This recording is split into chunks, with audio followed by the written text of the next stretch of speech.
ಅಲ್ಲಿ ದರ್ಶನ್ ಸ್ವಲ್ಪ ತಣ್ಣಗಾಗಿದ್ದಾರೆ ಅಂತ ತಗ್ಗಿ ಬಗ್ಗಿ ನಡೀತಾ ಇದ್ದಾರೆ, ಸಹ ಕೈದಿಗಳ ಜೊತೆಗೆ ಚೆನ್ನಾಗೂ ಇದ್ದಾರೆ ಅನ್ನೋ ಮಾಹಿತಿ ಲಭ್ಯವಾಗಿದೆ. ಯಾಕಂದರೆ ಸಿನಿಮಾ ಹಿಟ್ಟಾಗುತ್ತೆ ಅನ್ನುವಂಥ ದೊಡ್ಡ ನಂಬಿಕೆ ಇತ್ತು.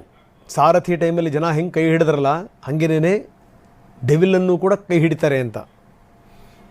ಅಷ್ಟು ದೊಡ್ಡ ಪ್ರಮಾಣದಲ್ಲಿ ವರ್ಕೌಟ್ ಆಗಿಲ್ಲ.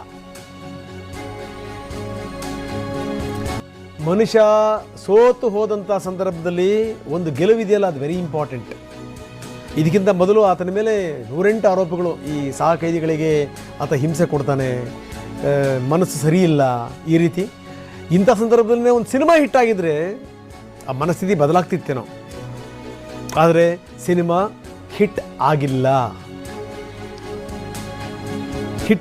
ಹಿಂಗಾಗೇನು ಅಂತಂದರೆ ಸಿನಿಮಾ ಹಿಟ್ ಆಗಲಿಲ್ಲ ಅಂದಾಗ ಮನುಷ್ಯ ಕುಗ್ಗಿ ಹೋಗಿಬಿಡ್ತಾನೆ.